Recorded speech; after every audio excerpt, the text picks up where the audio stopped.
We will just wait 2 minutes as people come on.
Okay, so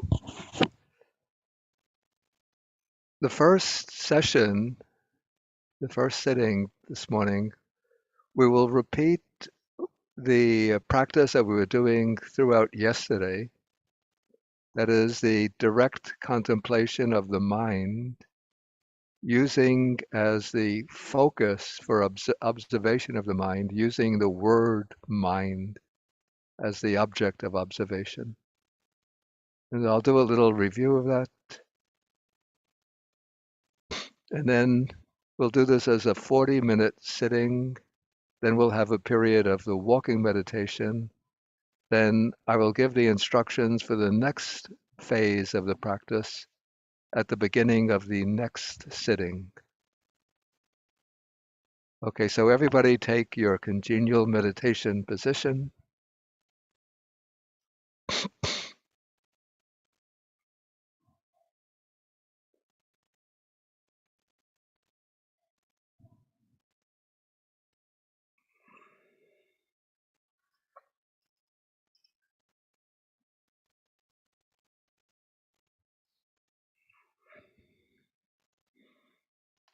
Yeah,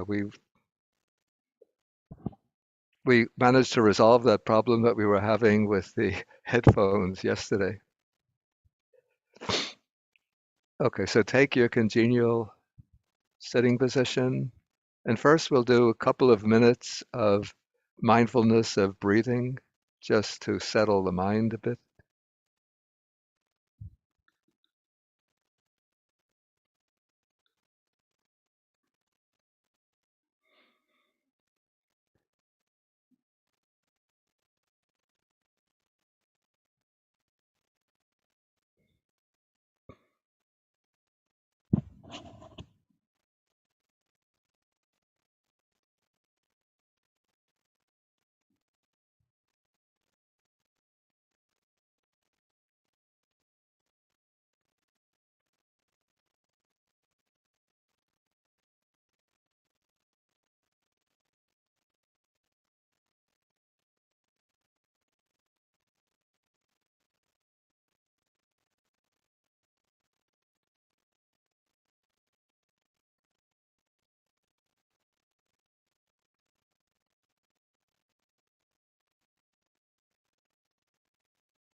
Okay, now we're going to move to the direct contemplation of the mind itself. And to do this, what you do is to bring, or sort of to conjure up the mental formulation of the word mind. And you watch that mental formulation taking shape within your mind each time. You keep on repeating, mentally repeating the word mind, but you don't repeat it mechanically, but as you're mentally verbalizing the word mind, you are looking at the mind itself, sort of using the word to reflect back upon the mind. And you try to see the mind formulating the word mind each time in continuous sequence. To use the simile that I used yesterday, it's like you're sitting in front of a bubble fountain, a fountain that produces bubbles, and you're watching each bubble emerge from the bubble fountain and float up and then vanish. And so you're watching the word mind take shape in the mind, even trying to look into the origination of the word mind, how it first gets formulated in the mind. And this is a way of shining a kind of spotlight on the workings of the mind. Because as you're doing this, what's generally going to happen is that there will come floating into the mind from deeper strata, thought formations, emotional formations, different configurations of mental states. And if these are slight and barely articulate, just little bubbles of thought formations, then you just neglect them and just keep on returning again and again to the word mind, mind, using the word to observe the mind. But there'll be times when you lose track of the main task of examining the word mind, and instead a thought, an emotion will dominate the mind, become very prominent. In that case, you will label it and designate it. And the three primary designations would be a state of mind governed by lust, desire, attachment, craving, hoping, wishing, and so forth. That's one mode. The other mode is a state of mind governed by aversion, hatred, anger, irritation, resentment. And then the third primary mode is a mode governed by delusion, doubt, confusion, or even conceit, pride, vanity, and so on. Then there'll be other states of mind. One state is what we call the constricted mind. That's the the mind that's tense or dull or heavy or drowsy. And the opposite to that is the scattered mind, the distracted mind, the restless, agitated mind. So whenever any of those states becomes prominent, you label it, you designate it, then drop it and return to examining the word mind itself, recognizing that those all are just impermanent, transient, conditioned mental phenomena, states of mind. But if any of those states becomes very strong and prominent to the point that you can't dispel it just by designating it and dropping it, then you can, as I say, you can dance with it for a while, but being very cautious, just looking into that state trying to experience its flavor, its texture, its color. And as you do so, it will, if you're sufficiently cautious and diligent, it will get weaker to the point you could drop it and then return to the simple, bare contemplation of the mind itself, using the word mind as the focus device.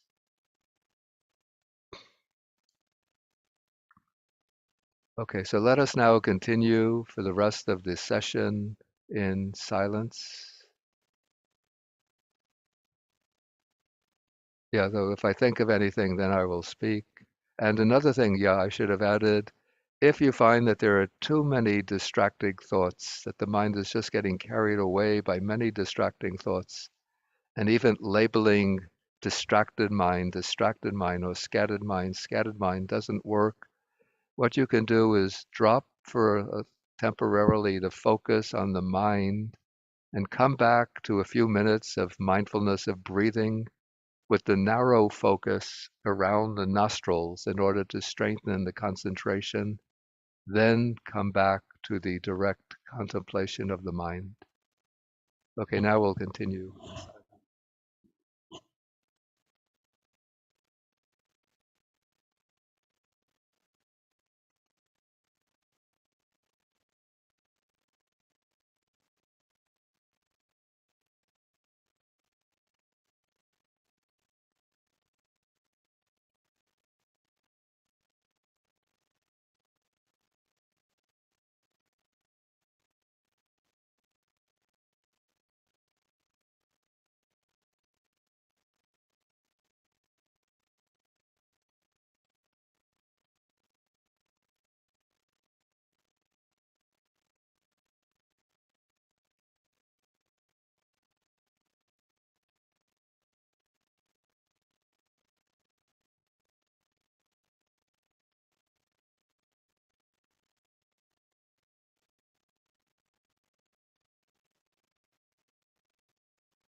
If you find the mind getting drowsy, what you can do to remove the drowsiness, two things you can do.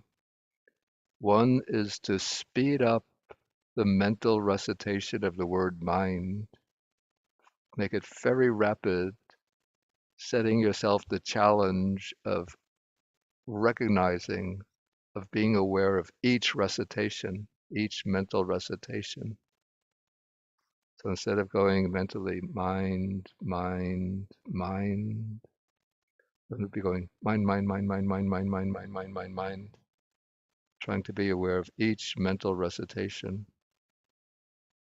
The other way to deal with drowsiness is to set yourself the challenge of watching the very origination in the mind of the word mind, trying to see the very point from which it starts.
Okay, you can relax now and end the session in the usual way.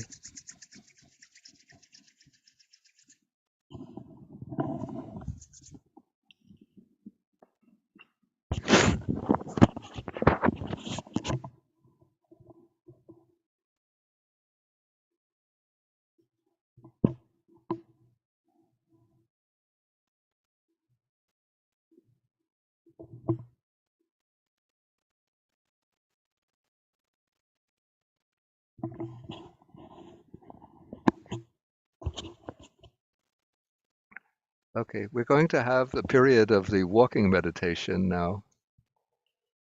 And yesterday I introduced the fourth P. We won't go beyond four Ps. So the fourth P is, well, first, we'll take them in sequence. First, we have picking up the foot. So that's picking. Then bringing the foot forward. That's pushing. Then the third P is putting the foot down. That's placing.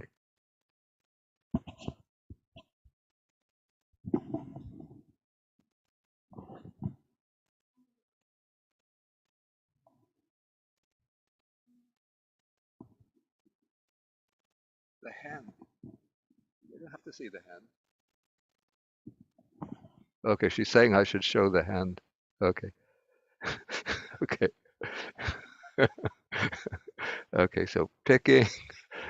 It's just, I'm not trying to illustrate to the people. It's just my habit of, okay. So picking up, then pushing. Now I've gotten mixed up. So we have picking, pushing, then putting the foot down, that's placing. Then the fourth P is going to be when you shift the weight from one foot to the other, there comes the pressing of the foot that's on the ground, there comes a pressing. So that is the fourth P. So we have, and don't break the step up physically, artificially, like picking, pushing, placing, pressing. But let it be a smooth, natural step, but you're just noting the different phases in that step. And you could start off, probably it's best to start off just maybe for the first round of walking, just with the two P's of bringing the foot forward, that's pushing, placing, pushing, placing. Then when you get a little sort of momentum with that, then you add the third P, picking, pushing, placing, picking, pushing, placing. So you do maybe a couple of rounds with the three Ps. And as you're adding the Ps, you'll notice that your walking will naturally get slower. That's quite appropriate, quite even necessary to detect the stages. Then when you're experienced with picking, pushing, placing, then you add the fourth P, which is picking, pushing, placing, pressing. Okay, so we'll do, let's see, now we'll do like 25 minutes of walking till 9:10. I'm sorry, 10:10. And at 10:09, then I will hit the gong.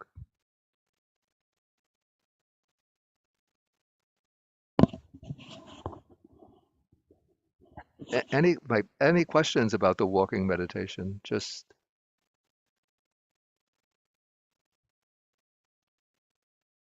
okay, I don't think there's any questions.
Okay, everybody should be back in their seats now.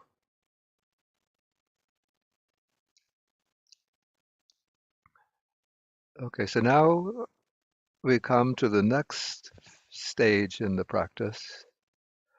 Okay, so we've been doing contemplation of mind, and the way I've introduced contemplation of mind is by using a word as a focus device, a method for focusing on the mind itself. And that word is the word mind.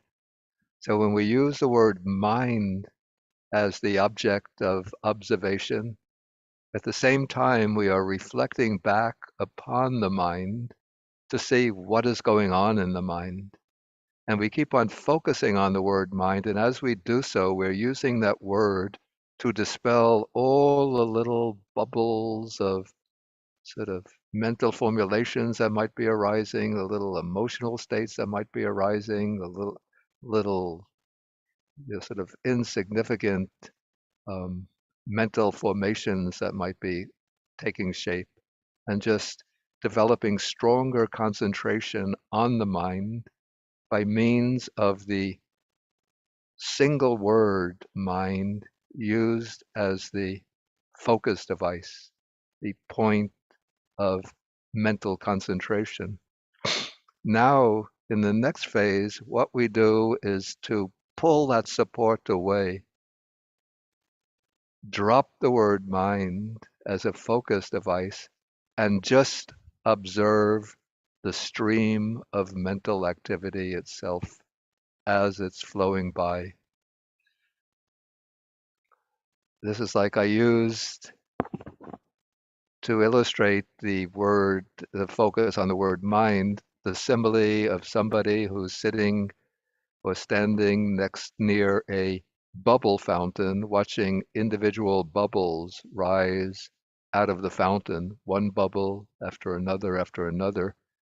Now, might change the simile a bit and compare this now to somebody who is sitting on the bank of a river, just watching the water flow by, but not looking up the stream to see what water lies upstream, not looking downstream to see where the water goes after it flows by, but just sitting and looking directly ahead, directly in front, and watching the water flow by.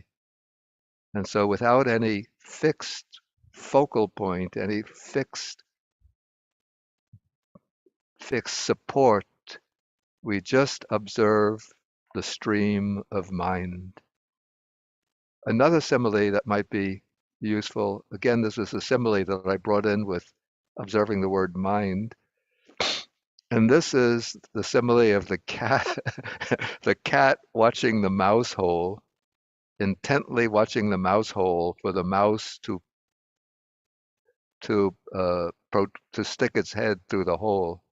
And so we are watching the mind with no support, no device, but just watching whatever arises. And the key concept that's going to be used here to deal with the mental contents is actually we could use two concepts or two uh, methods of dealing with the mental contents. One is the theme of impermanence. Whatever arises, whatever we see appear, we recognize that is impermanent and we let it go. And so as you're watching the flow of mental contents, you see that the mind is impermanent, always changing. There's always like one little thought formation forming, breaks up, perishes, another thought formation will arise, then an emotional formation will arise, some other mental formation will arise. So you just watch the flowing by of the mental contents with the idea, the theme, this is all impermanent, ever changing, nothing remains stable, nothing lasts, but every mental state arises and breaks up right on the spot. So that's one theme, probably maybe for most people the easier theme. The second theme that one could use to apply to the mental contents, and would be for people who have some familiarity with Buddhist doctrinal teaching, is the idea of non-self, that whatever arises is not mine, not I, not me, not myself. So it arises, maybe it causes some sort of vibrations, especially emotional states might arise, but you just note them for what they are and then apply to them the label, this is not mine, not I, not myself. Or as one of my students put it, whatever mental contents arise, one just recognizes, not my business, not my concern. And I want to do a review of the types of mental states that could arise. I went through this yesterday, but would be helpful maybe to do a review, particularly if we have some new people in this session.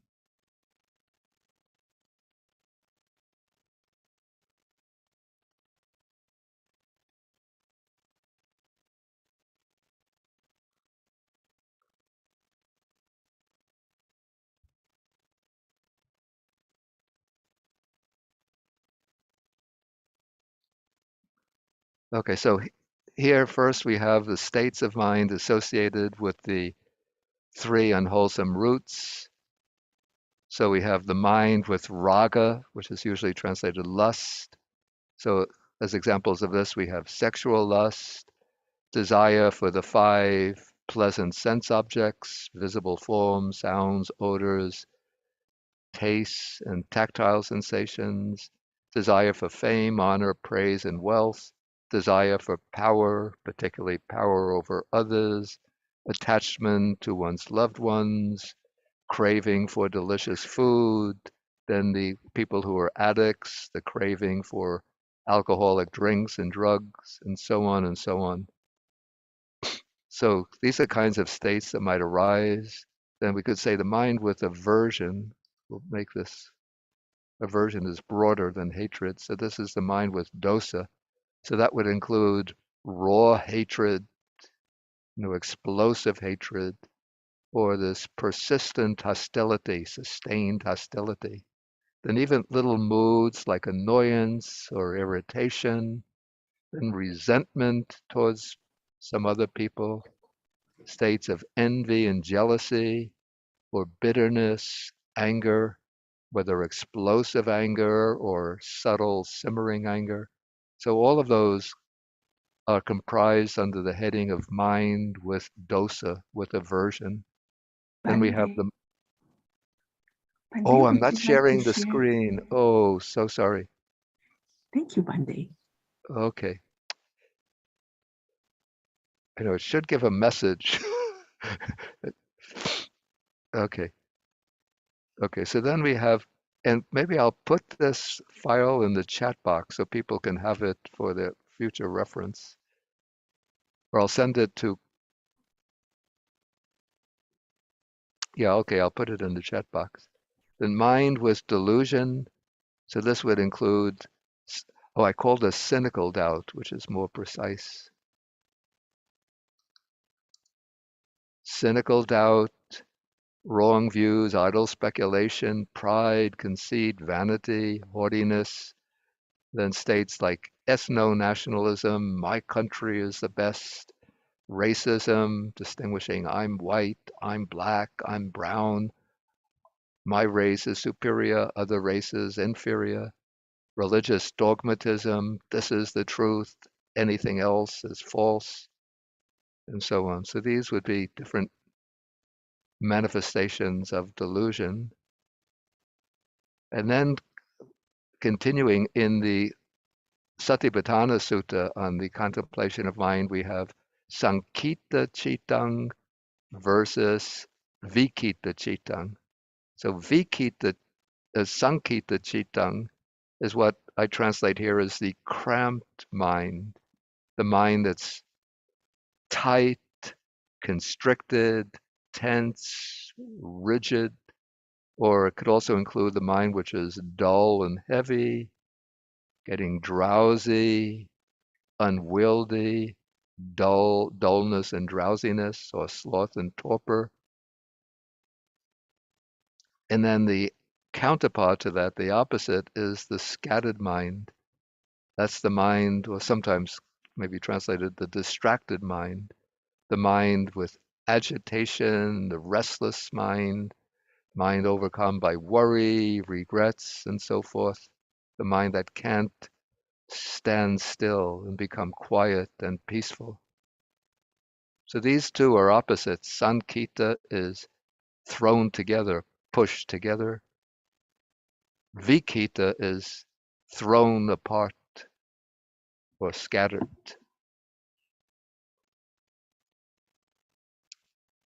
So these are states of mind. Let's just continue.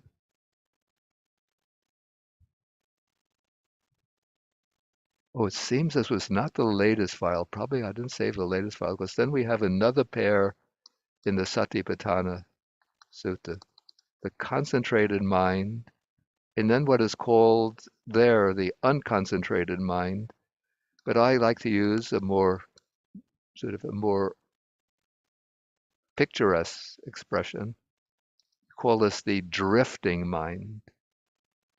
So the concentrated mind is the desirable state, the mind that is well focused. It doesn't have to be a state of deep samadhi, but a mind that's steady, stable, well focused.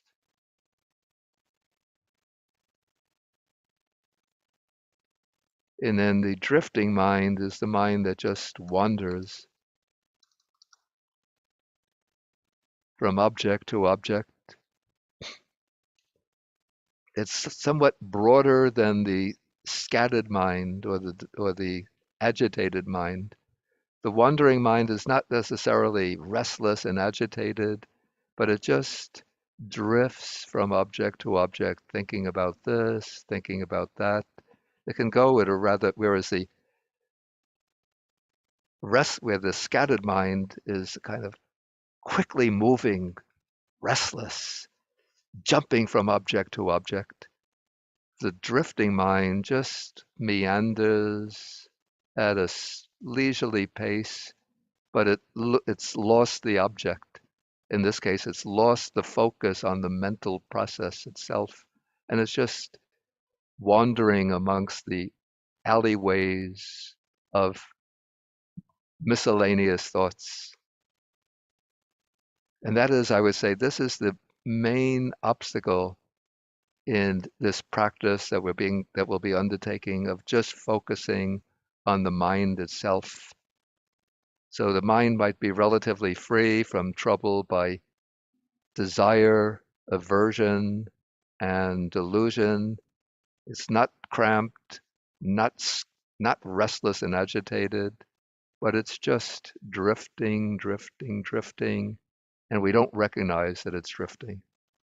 So that's why when when you notice that the mind is drifting, then probably it's best not to go directly back to observing the mind stream itself, but go back to a few rounds of mindfulness of breathing, anapanasati, then go back to observing the mind, using the word mind as the focus device, the way we were doing this morning, mind, mind, mind, until your mind settles down upon the word mind and becomes at least well focused on it. Then you drop the word mind and just observe whatever arises. So there's the drifting mind, and then we have some other things down here. These are what I call mental operations. We have the mind dwelling on the past, and the memories might be accurate or inaccurate. Sometimes dwelling on the past with sadness, sorrow, grief, distress, regret, remorse, guilt.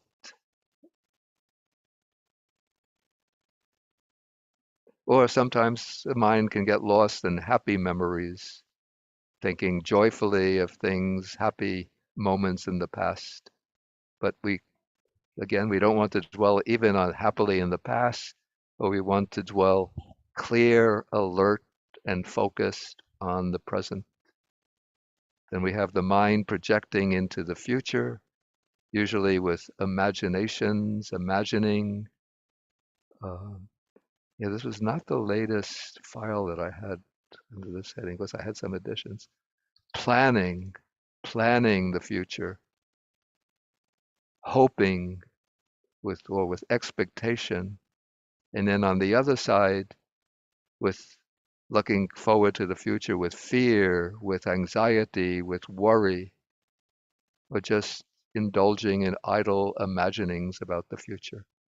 Okay, so those are that's a sort of a broad overview of the mental states that one should be looking out for. And those states, naturally, they'll arise, one or the other, but whatever arises, you place upon it the stamp of either impermanent and drop it, let it go, or the stamp not mine, not I, let it go. Or if you like to use both, you can use both. Impermanent, not myself. Impermanent, not myself. And drop it and let it go. And when you let it go, just go back to observing whatever arises. Again, it's like the man sitting on the bank of the river, watching the water flow by, or like the cat watching the mouse hole, waiting for the mouse to appear. Okay, so we could go into a sitting now. We'll do about 40 minutes. And you start off with a few minutes of mindfulness of breathing to settle the mind, then a few minutes of concentrating on the word mind till you get settled. Then when you feel ready, then you drop the word mind and just look directly into the mind stream, watching each present moment of activity, each present moment of mental activity occur and vanish. Okay, we could start the sitting. We'll do 40-minute sitting. And if you find it difficult to maintain the sitting posture throughout, there's no problem if you shift the legs if you wish, or you can stand up for a minute or two and then sit again.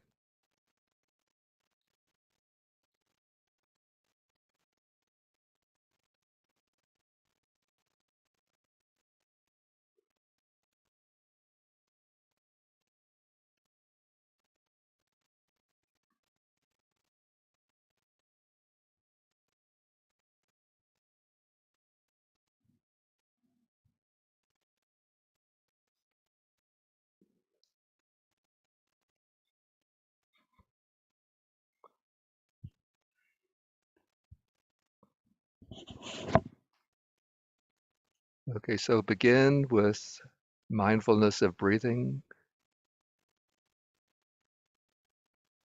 and then you determine on your own when it's appropriate to switch to contemplating the mind, using the word mind as the focus device, and then when it's appropriate to drop the word mind and just observe the stream of mental activity without any support.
Okay, you can relax now and end the session in the usual way.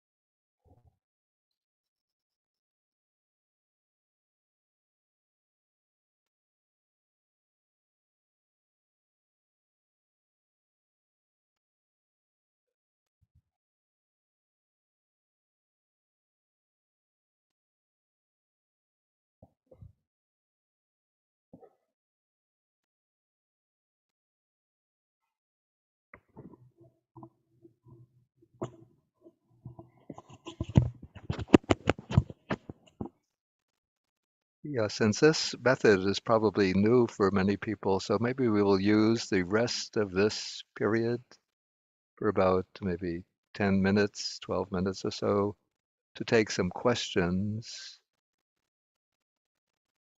And the way to ask the questions, yeah, if you stretch the Zoom box, you'll see on the bottom row, one of the items is called reactions. You click that and you'll see a number of icons, and one of the icons is a raise hand. You click that and then your hand will appear in the participants list. Okay, so I see, let me make sure I get the right order.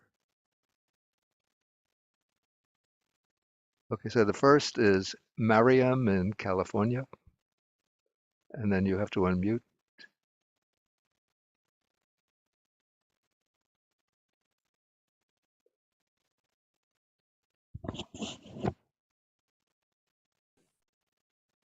Okay, you're unmuted now. Thank you, sir. I am filled with joy and gratitude right now. And I just wanted to acknowledge that. Okay, Since yesterday, it was such a hard practice. And today, I think I'm getting it. And I can't tell you how much I appreciate it. okay, So great. thank you. Okay, wonderful. Okay. Okay, next is Ian.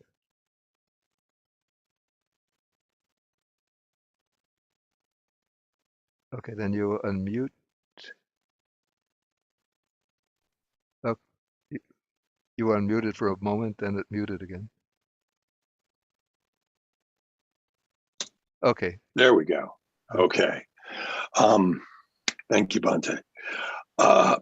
I was raised in a very music-oriented family, and I was enmeshed deeply in music for the first 25, 28 years of my life, maybe 30. And now music is my greatest opponent in trying to maintain focus. It's the thing that comes up over and over and over. I'm seeing the river flowing by, and all of a sudden Elton John and his whole band are stuck in a mass of reeds right smack in front of me, playing Saturday Night's All Right for Fighting. I have to take a long hook and break up the mass of reeds and make them float away, and then it's not long before they're back again. And I had an interesting experience yesterday, and I wanted to ask if it seems like a valid approach since it kind of worked for me. I remembered a time when I was very young, and I had this friend who lived down the street, and every single time we would get together to play, it seemed our day ended with us fighting and storming off in opposite directions. And then one day, just one day, I said, let's not fight today. And behold, we didn't. Yeah. And so I tried that tactic with my mind yesterday. Yeah. And I said, let's not play any music today. Yeah. And it worked surprisingly well. Music would come up on the fringe and then be gone as soon as it arose. Yeah. Today I was having more difficulty with it. And I just wondered what you thought of that technique of sort of negotiating with the mind, speaking to the mind. It seems a little new agey to me, and I'm averse to things like that, but it worked yesterday. Yeah, my opinion is whatever works, you use. Mm-hmm. I Just thought be that's what you'd pragmatic. say. Yeah. Great. Thank you very much, Bhante. Or maybe you could deliberately this is just an experiment, let the music play, but just watch the notes flow by because they're all impermanent. Yes, you're absolutely right. You just use That's the true. impermanence in the succession of notes. Yeah, Right. one experience Music I is a had, great. When I was living in Sri Lanka in the monastery, very strict, we don't listen to any music. Then on a trip, I stopped off in Germany to visit a friend of mine he's a Buddhist publisher of books on Theravada Buddhism in German. Nice. Yeah, and he lives out in, what's it called, the northern Bavaria in the forest. And he would take me on a drive around. And he was a music lover, and he played like Beethoven's not the Eroica, the Choral Symphony. Um, And he drove around. He asked us, "Is it all right if I play some music?" So he put in the tape of Beethoven's Ninth Symphony, and he drove right. around. And when he come back, and when it came for my time for my evening meditation, every note of the choral movement replayed itself in my mind. I could hear Right. every note. Right. And I Okay, guess as a monk, when he asks if music is all right, you're not going to say, no, I'd rather not. You just sort of let him do his thing, right? Yeah. Thank you very much, Bhante. Okay, next, Amy Rabe. Please unmute. Oh.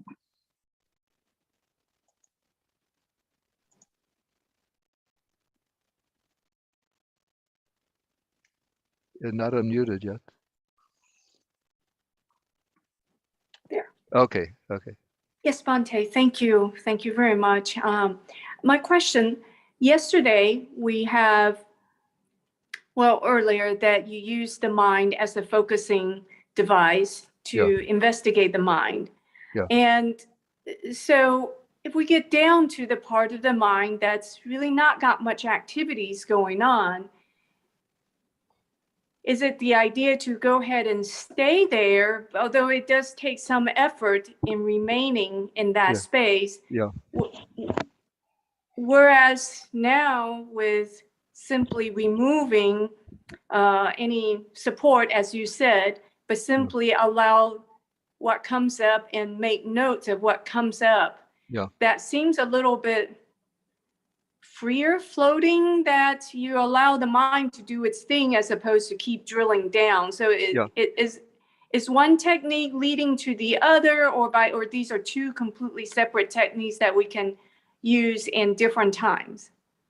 I say both. That doesn't sound contradictory.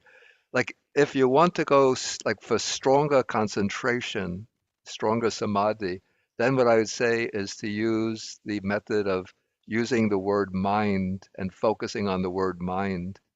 Because that is like, I compare that to, I used the simile yesterday.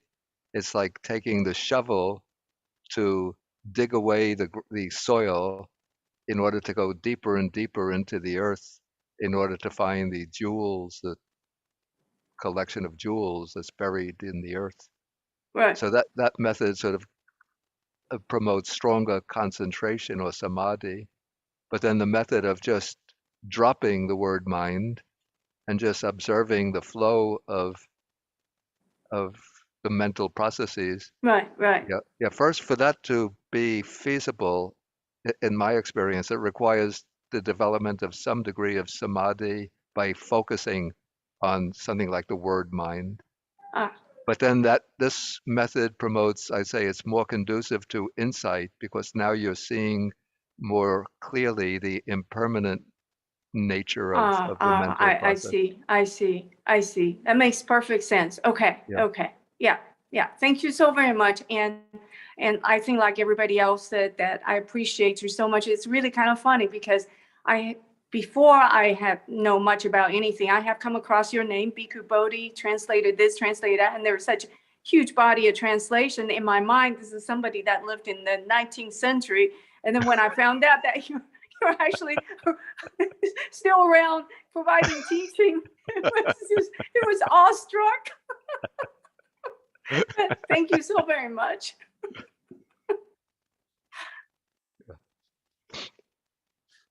Yeah, he's not another one of those dead white men. Okay.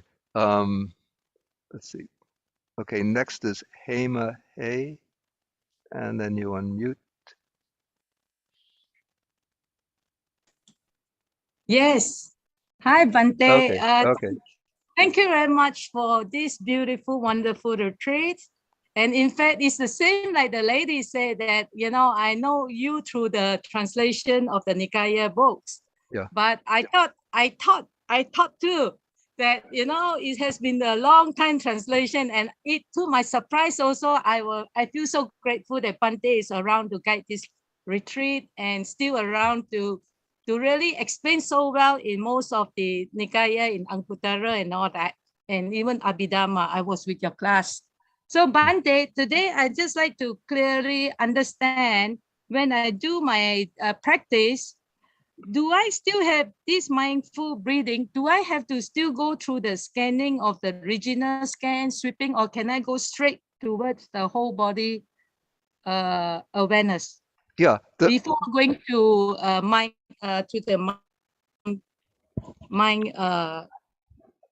meditation and that. Okay. Yeah. In this retreat, in the structure of this retreat, we're now finished with the body scan. We're not doing that anymore. Yeah. But in your in your regular practice, if you like to do the mindfulness of breathing and then to be mindful of experience the whole body when breathing in, breathing out, you don't have to do the regional scan. If you can go directly into the whole body awareness, you just go into that. The regional scan is a way of sort of getting familiar with experiencing the whole body by going through part by part. But once you get familiar with it, you could just go directly into the whole body.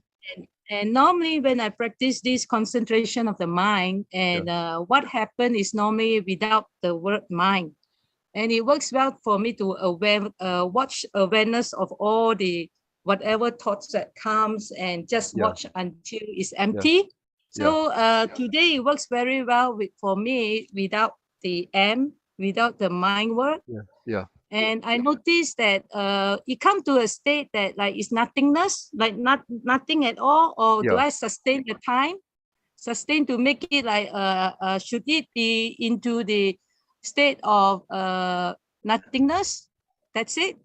Yeah, there'll come a time of periods when like this, it seems like the stream of the mental process just subsides and like there's no content there.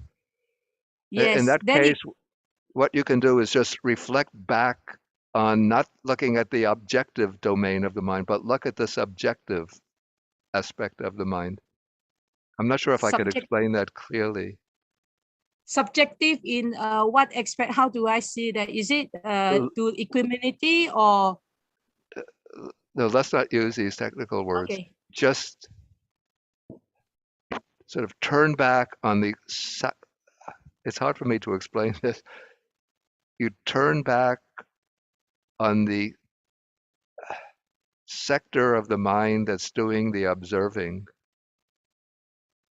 Okay. And you see that that too is impermanent, that too is just arising and passing. Okay. And well, thank you. Into the three characteristics, right? Don't. Non-self. Yeah. I know. She's giving me the signal that it's time to go for the meal. Okay. So Bante, I got what I need to do, and I appreciate for all their teaching and the retreat. Thank you very much, Bante. I got it. Thank you. Okay. I see that there are still two more questions, at least, actually more than that, but we have to break for the meal now. I'm getting the signal. So please like hold your question, and when we resume at 1:50, then I'll take questions again. So the first ones, you have priority. Kathy, Ling, and Pamuja. Because those are the ones that I see with their hands raised. So you'll have priority in the first afternoon session. Okay, so we could end with 3 half bows, and then we'll go for the meal and come back at 1:50. And remember to keep mindfulness and clear comprehension throughout this break period, including when taking the meal. Okay, so let us stand and do 3 half bows. Go for that.